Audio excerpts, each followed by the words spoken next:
नमस्कार। सत्य के मनी में आपका स्वागत है। आज भारत के 15वें उपराष्ट्रपति का चुनाव संपन्न हो गया।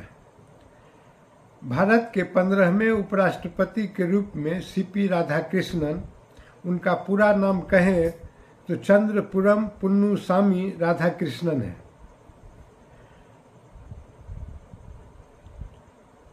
सीपी राधाकृष्णन भारत के 15वें उपराष्ट्रपति के रूप में निर्वाचित हुए हैं। देखा जाएगा कि सीपी राधाकृष्णन अभी महाराष्ट्र के 24वें राज्यपाल के रूप में कार्यरत थे। इससे पहले सीपी राधाकृष्णन झारखंड के राज्यपाल के रूप में पदस्थापित थे। सीपी राधाकृष्णन 2 बार लोकसभा के सदस्य तमिलनाडु से निर्वाचित हुए। इस प्रकार इनका कैरियर संघ से जुड़ा रहा है। और आप देखेंगे तो सीपी राधाकृष्णन का आस्था जनसंघ और राष्ट्रीय स्वयंसेवक संघ में रहा है। इस प्रकार जब सीपी राधाकृष्णन के नाम की घोषणा प्रधानमंत्री ने किया तो उन्होंने कहा कि हमें उम्मीद है कि सीपी राधाकृष्णन उपराष्ट्रपति के रूप में राजनीति नहीं करेंगे। यह बात सत्य है कि जगदीप धनखड़ ने उपराष्ट्रपति पद की गरिमा को काफी नीचे ला दिया। जगदीप धनखड़ एक अयोग्य व्यक्ति थे जिनको एनडीए ने उपराष्ट्रपति बनाने का काम किया था। उपराष्ट्रपति का पद भारत में नंबर 2 का होता है और उसका महत्व, उसकी गरिमा, उसका मान सम्मान भी सर्वोच्च है। लेकिन कोई व्यक्ति जब आसन पर बैठकर राजनीतिक भाषण करने लगता है तो उसकी गरिमा का हनन होता है। उन्होंने भाजपा के लिए बहुत सा बैटिंग किया। अंत में वही भाजपा ऐसी परिस्थिति बनी कि उनको पद छोड़कर जाना पड़ा। बड़ी तज्जुब होगा कि उनके बारे में अलग अलग बातें कही जाती है। उन्होंने जो त्यागपत्र दिया, अपने त्यागपत्र में लिखा कि स्वास्थ्य कारणों से मैं अपना त्यागपत्र देता हूं। 21 जुलाई 2025 को धनखड़ ने रात्रि में त्यागपत्र एक्स पर डालकर घोषणा की थी। सूचना के अधिकार से अभी तक यह पुष्टि नहीं हो पाई है कि राष्ट्रपति से मिलकर उपराष्ट्रपति ने त्यागपत्र दिया था या बगैर राष्ट्रपति से मिले ही उनका स्वतः त्यागपत्र स्वीकार हो गया। क्योंकि उन्होंने एक्स पर अपने त्यागपत्र को पोस्ट किया। सूचना के अधिकार में मांगे जाने पर इसकी अभी तक पुष्टि नहीं हुई है कि राष्ट्रपति से मिलकर उपराष्ट्रपति जगदीप धनखड़ ने अपना त्यागपत्र दिया था। लेकिन गृह मंत्रालय ने अधिसूचित कर निर्वाचन आयोग को भेज दिया कि उपराष्ट्रपति का पद खाली है और इसके निर्वाचन की प्रक्रिया को आरंभ किया जाए। और उस प्रकार से आप देखेंगे तो धनखड़ का जो कार्यकाल था उसका पटाक्षेप हो गया और चुनाव आरंभ हो गया। अभी जो चुनाव हुआ यह सीपी राधाकृष्णन और भारत के न्यायविद बी सुदर्शन रेड्डी के बीच में था। अभी देखें जो 15वें उपराष्ट्रपति के रूप में सीपी राधाकृष्णन निर्वाचित हुए हैं उनको कुल 458 वोट मिला है, जबकि बी सुदर्शन रेड्डी को 300 मत पड़े हैं। इस प्रकार आप देखेंगे कि 158 मत से सीपी राधाकृष्णन का जीत हो गया है। सबको पता है कि 767 सांसदों ने वोट डालने का काम किया, जिसमें 752 वोट वैध पाए गए और 15 वोट अवैध हो गए, अनवैलिड हो गया। इस प्रकार देखेंगे तो 98.2% वोटिंग उपराष्ट्रपति के चुनाव में हो सका है, जबकि जगदीप धनखड़ को 528 वोट मिले थे उपराष्ट्रपति के चुनाव में। ये उपराष्ट्रपति महोदय सीपी राधाकृष्णन का जन्म 20 अक्टूबर 1957 को तिरुपर में हुआ था और ये बिजनेस एडमिनिस्ट्रेशन से स्नातक है, यह इनकी योग्यता है। ऐसे इन्होंने संयुक्त राष्ट्र संघ में भी एक बार भाषण देने का काम किया। 2004 का वर्ष था। इस प्रकार हम लोग इनको शुभकामना देते हैं और एक उपराष्ट्रपति के रूप में उपराष्ट्रपति के मान सम्मान जो धनखड़ ने गिरा दिया उसको पुनः स्थापित करने का आशा इनसे किया जाता है। अब हम देखें कि आखिरकार धनखड़ का त्याग पत्र क्यों हुआ। ऐसे कई कहानी अलग अलग कहे जाते हैं। एक तो एक दिन एक भाषण में उन्होंने एक ही मंच पर, जिसमें शिवराज सिंह चौहान बैठे हुए थे जो भारत के कृषि मंत्री हैं, उनको इन्होंने कृषि के लिए डांट लगा दिया और कहा कि प्रधानमंत्री ने जो देश के जनता से वादा किया था उसकी पूर्ति नहीं हुई और इसके लिए उस आक्रोश की अभिव्यक्ति इन्होंने शिवराज सिंह चौहान जो बगल में कृषि मंत्री बैठे हुए थे उन पर कर दिया। तो इससे भाजपा नाराज हुई और जाके शिवराज सिंह चौहान ने प्रधानमंत्री से शिकायत किया। दूसरा, राज्यसभा में जो महाअभियोग आया जस्टिस पर, इसको इन्होंने स्वीकार कर लिया जिससे नाराजगी बनी। फिर इनकी बदकही राज्यसभा में सदन के नेता जगत प्रकाश नड्डा से हो गई, एक ये बात कही जाती है। और एक और प्रसंग जो नया निकल के आ रहा है वो यह है, यह अपने को राष्ट्रीय स्वयंसेवक संघ का एकलव्य कहने लगे और कहे हम तो दीक्षा राष्ट्रीय स्वयंसेवक संघ से नहीं पाए हैं लेकिन हम उनका एकलव्य हैं। यह भी एक थ्योरी चल रही है। यह भाजपा के सत्ता पर आसीन लोगों को पसंद नहीं आया और इनकी नज़दीकी राष्ट्रीय स्वयंसेवक संघ से बढ़ रही थी। यह एक प्रसंग है। एक प्रसंग यह भी कहा जाता है कि जगदीप धनखड़ मोदी सरकार को गिराने का प्रयास कर रहे थे और दूसरे लोग विपक्षी दलों से संपर्क कर एक षड्यंत्र कर रहे थे, जिसके अनेक थ्योरी में कोई एक हो या सब हो, तो इनको इसके कारण से जाना पड़ा। सरकार ने इनको अलविदा कह दिया और इनको संवाद दे दिया कि अगर आप त्यागपत्र नहीं दीजिएगा तो आपके खिलाफ अविश्वास प्रस्ताव लाया जाएगा। और इस प्रकार धनखड़ डर गए और इन्हों मारे डर के 21 जुलाई 2025 को अपना पद से त्याग दे दिया। खैर, अब आगे बढ़े। अब हम देखें कि भारत के उपराष्ट्रपति के रूप में आज तक कौन कौन से लोग रहे हैं। भारत का जब संविधान बना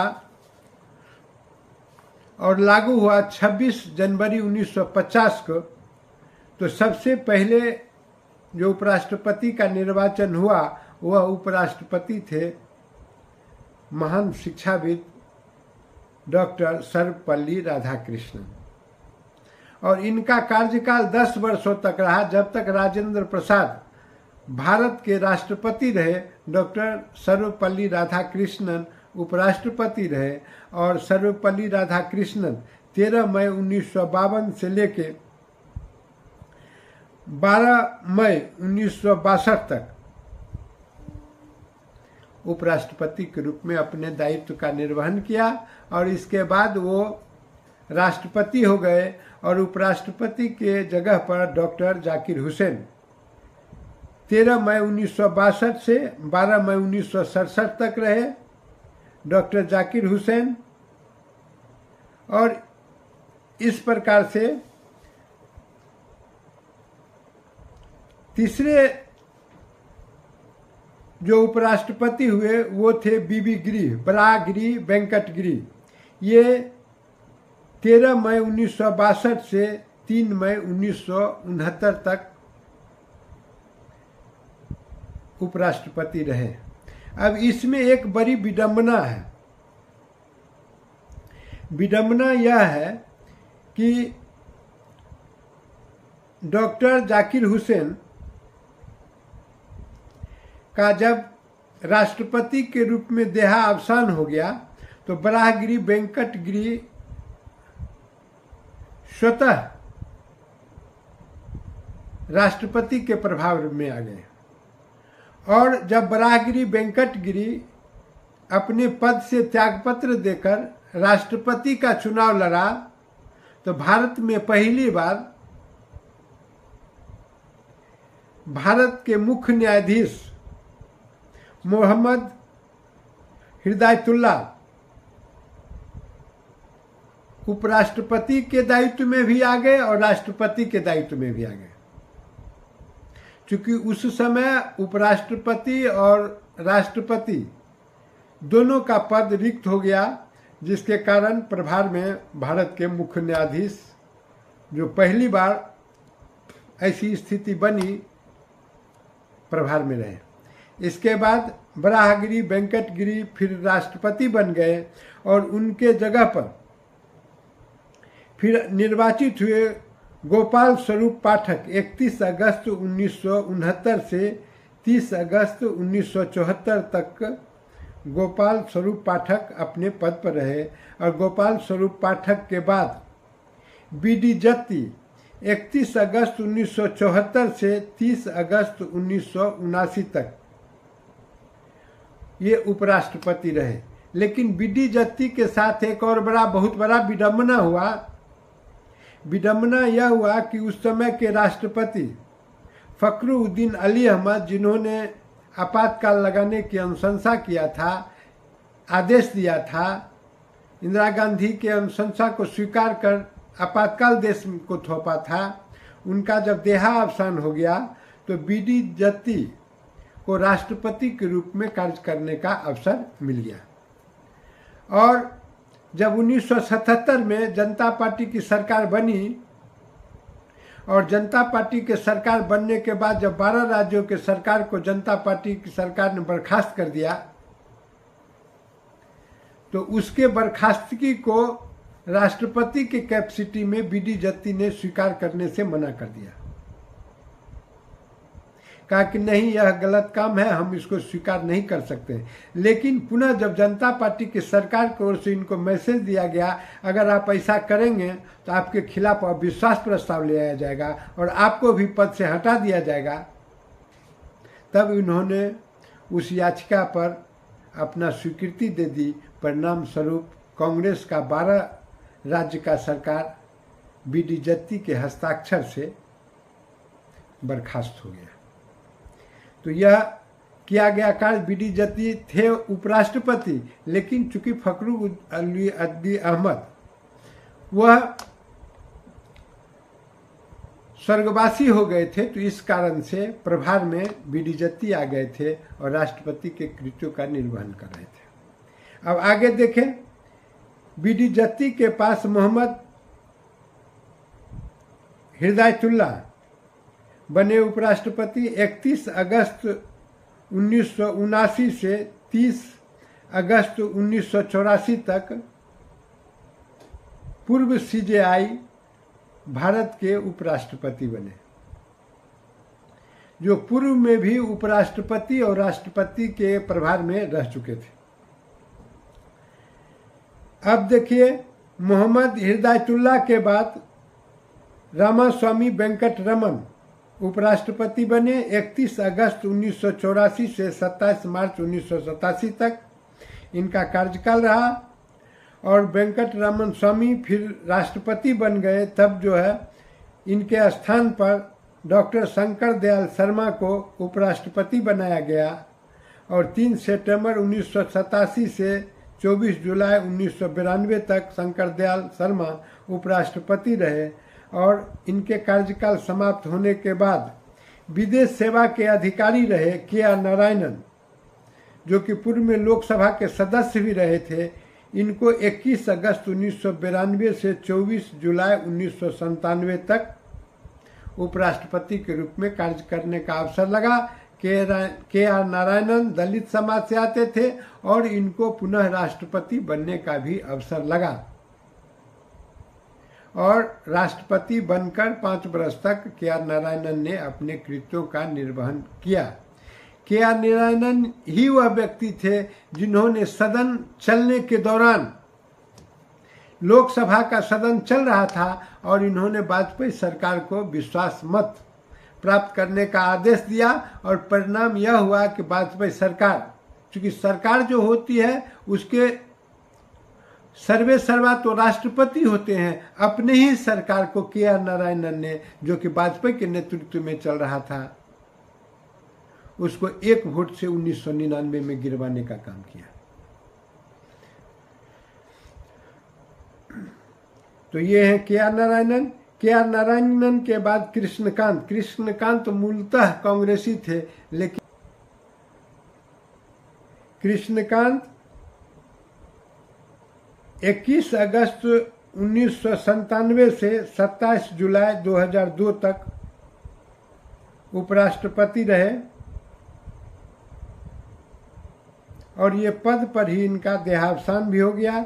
इसके बाद भैरव सिंह शेखावत बने उपराष्ट्रपति 19 अगस्त 2002 से 21 जुलाई 2007 तक। भैरव सिंह शेखावत पहले भाजपाई थे जो कि उपराष्ट्रपति बने।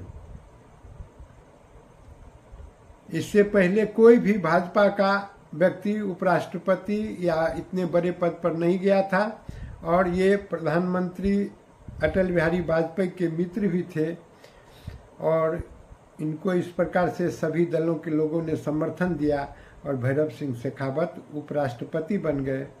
इसके बाद ये राष्ट्रपति का चुनाव लड़ गए भैरव सिंह शेखावत। ये पहले उपराष्ट्रपति हैं जिन्होंने राष्ट्रपति का चुनाव लड़ा और हार गया।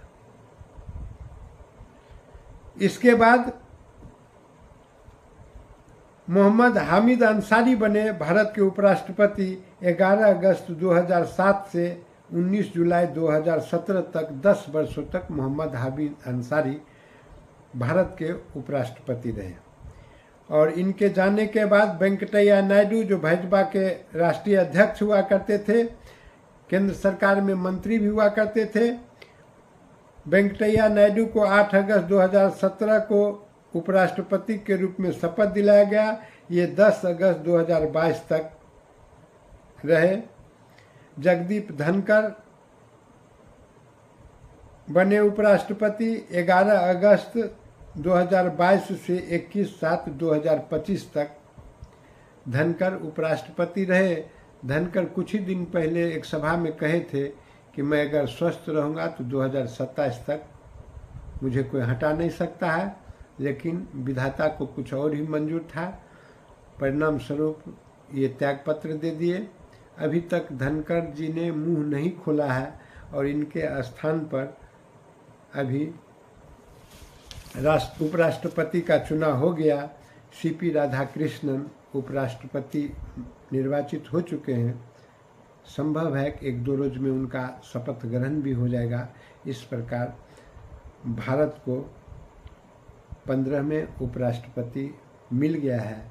यह एक संक्षिप्त रूप से उपराष्ट्रपति की वानगी थी, जिसमें आप देखेंगे कि कई उपराष्ट्रपति अलग अलग रूप में जाने जाते हैं, जो कि बी डी जत्ती, जो जिस व्यक्ति ने इनको उपराष्ट्रपति बनाया उसी के सरकार को बर्खास्त करना पड़ा। मोहम्मद हिदायतुल्लाह खां 69-70 में 2 बरस के लिए वो CJI बने थे। इन्होंने उपराष्ट्रपति और राष्ट्रपति के दायित्व का, कार्यकारी दायित्व का निर्वहन किया, और फिर इनको उपराष्ट्रपति के रूप में निर्वाचित होने के बाद के दिनों में अवसर लगा। डॉक्टर सर्वपल्ली राधाकृष्णन 10 वर्ष रहे, और मोहम्मद हामिद अंसारी को भी 10 वर्ष उपराष्ट्रपति रहने का मौका लगा। यह भी एक अपने में यूनिक बात है। इस प्रकार से एक संक्षिप्त जानकारी मैंने परोसने का काम किया है।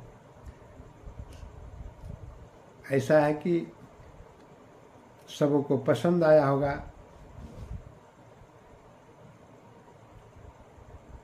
और मेरे वीडियो को लाइक और शेयर जरूर करेंगे।